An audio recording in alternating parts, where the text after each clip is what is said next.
Welcome to today's lesson. We are going to look at spring constant. Now, spring constant is defined as the measure of stiffness of a spring. If we look at the graph of stretching force against extension, as we have seen earlier in Hooke's law, this graph is a straight line through the origin. If we get the slope or the gradient of that graph, that slope will give us the spring constant. So, mathematically, we have gradient is equals to change in F over change in E. That is our gradient. This will be equal to the spring constant. To get the SI unit, we get the SI unit of force divided by the SI unit of extension, and that will give us the Newton per meter. We move to factors affecting spring constant. 1, we have the type of material making the wire. Number 2, we have the length of the spring, the number of turns per unit length of the spring, the diameter or the thickness of the spring, and finally the thickness of the wire. We look at an example. A spring stretches by 0.2 meters when a 6 Newton weight is suspended on it. What is its spring constant? We move to our formula. K, which is our spring constant, is F over E. F is 6 Newton as given. E is 0.2 meters. So when you divide, you get that your spring constant is 30 Newton per meter. We move to springs in parallel and in series. Now, when the springs are arranged in series, the spring constant decreases. But this now is when we have identical springs. So the total spring constant will be given by K over N, where Ks is the combined spring constant, K is the spring for one, and N is the number of springs connected in series. When the springs are arranged in parallel, the spring constant increases, and therefore our total combined constant will be Nk. Again, where Kp is combined spring constant, K is the spring constant for one, and N is the number of springs connected in parallel. We move to an example. We have a figure below here where you are supposed to use it to get the weight of the stone. So the first one has no load and it has a length of 5 centimeters. The second one is having a mass of 80 grams. It has a length of 10 centimeters and we have the stone. So we are supposed to get the weight of the stone. We proceed as follows. We have our formula for getting K, which is F over E. But our F in our circuit diagram will be given by this mass. So we first of all get the mass in kilogram, which is 0.08. Then we multiply by 10 to get the force. After that, we get the extension. The extension, we get it from 10 minus the original length. And our 10 must be in meters. So you have 0.1 minus 0.05. That will give you the extension.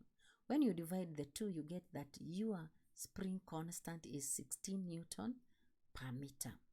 So to get the weight of the stone, we go back to the Hooke's law. F is equals to Ke. We are given the extension. We can get it from here. The extension produced by the stone will be 0.08 minus the original, which is 0.05. So you get that it is 0.03 meters. Therefore, the weight of the stone will be Ke. And when you multiply, you get that it is 0.48. That one will give us the weight. Now to get the mass, we go back to Form 1, where we said that mass is weight over G. So you put your weight here, 0.48 divided by 10, you get 0.048. That will give you the mass of the stone. We move to another example. We have a spiral spring produces an extension of 6 millimeters. When in series, or the spiral spring gives you 6 millimeters. When a force of 0.3 is applied, calculate the spring constant for a system when two such springs are in series. we have that case. Now, for us to get the total extension, we consider the first one will give us 6 millimeter and the second one will give us 6 millimeter. So the total will be 2 times 0.06. Remember, you have to convert this into meters. So the total extension will be 0.012 meters.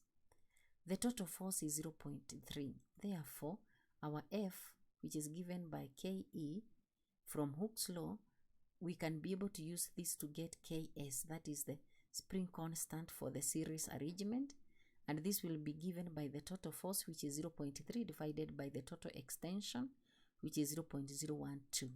When you divide, you get that it is 25 Newton per meter. We move to the second part of the question, where now we are supposed to get our constant when they are in parallel. So when they are in parallel, these two springs are sharing the load, and therefore the extension is halved. So we have the total extension will be half of 6, which is 3 millimeter. Again, convert that into meters. You get that total extension is 0.003 meters. Our force is still 0.3. So our combined constant will be 0.3 divided by 0.003 meters, and you get that it is 100 Newton per meter. We move to the fourth example. We have the data that is presented here on the table, and you can see in this table the total length is given and then into bracket multiplied by 10 to power negative 2. It implies that all the values that are written here you are supposed to multiply them by 10 to power negative 2. So it's like you are dividing by 100. So this will be 0.0750, like that, all of them. And then now you are supposed to plot a graph of total length that is on y-axis against the weight. Now when you are plotting the graph, one of the things that we should be keen on is our scale. Make sure that you have a uniform scale on both axes. Like for example, in our case, on the x-axis, from here to here, which is 2 big square, is represented by 1. Then another 2 big square, we go to 2. Then another 2 big squares, we go to 3. So on our x-axis, 2 big square represent 1 Newton. That is uniform. Don't start with 1, then you go to 6, then you go to, and again, your scale should be simple. Don't use terms or numbers that you have to use a calculator to be able to work.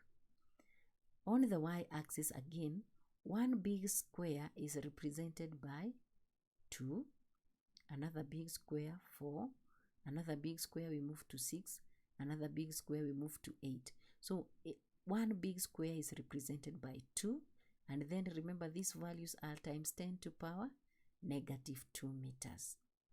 Then for you to plot the points, we can go back to our table. These two will give us 1 point.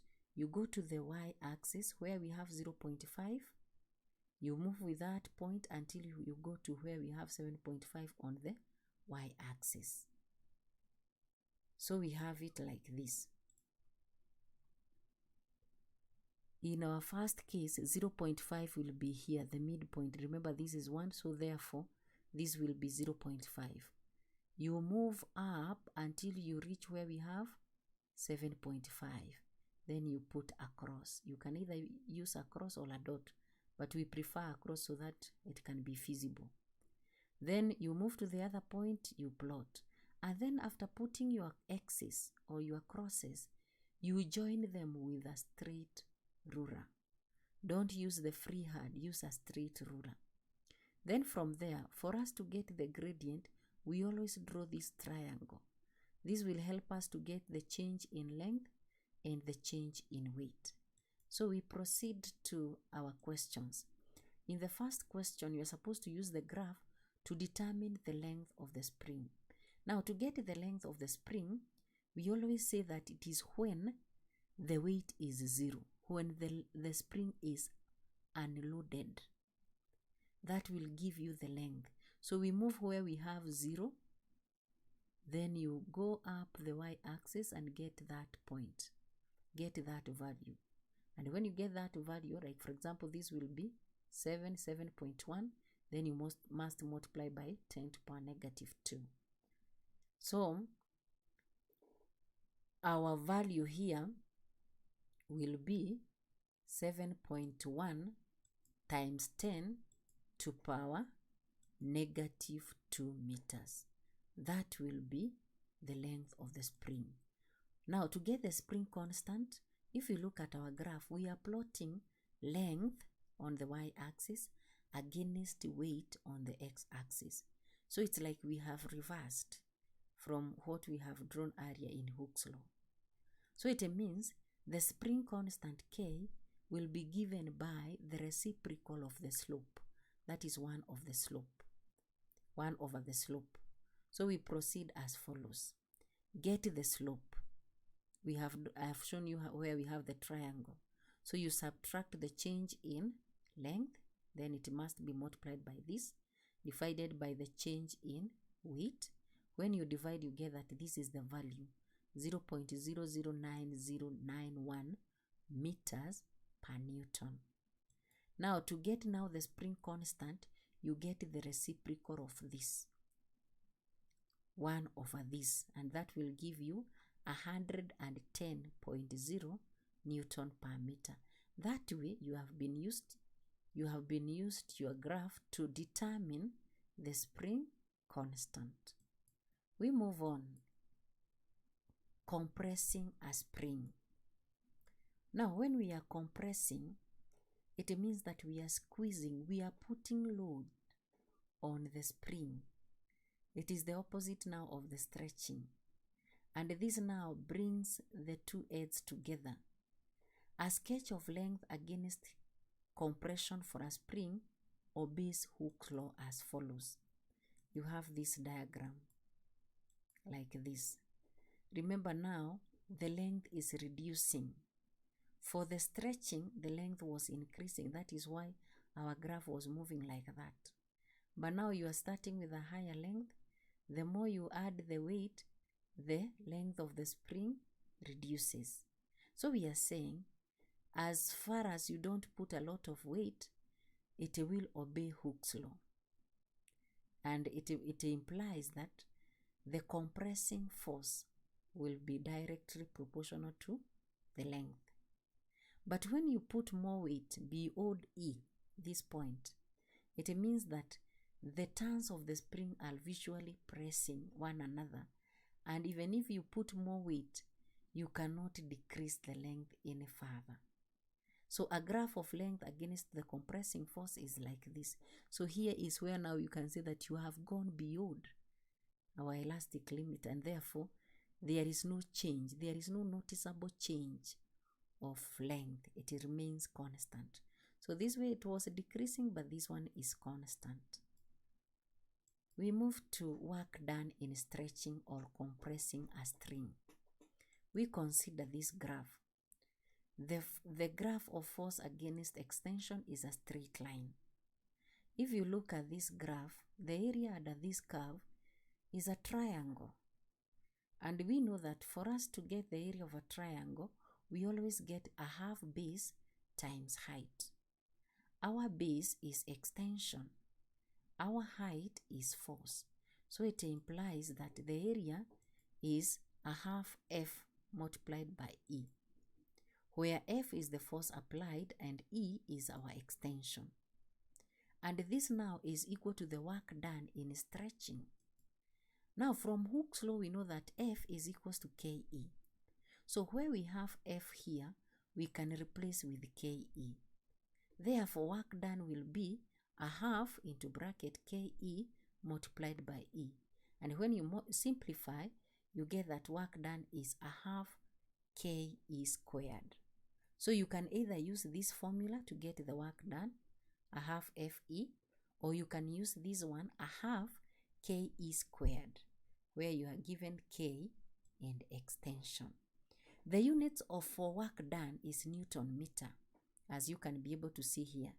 It is force in Newton multiplied by E in meters. So it is Newton meter, or sometimes we use joules. We proceed to assignment. We have that a 60-gram mass is suspended from a spring. When 1.5 wire is added, the spring stretches by 1.2.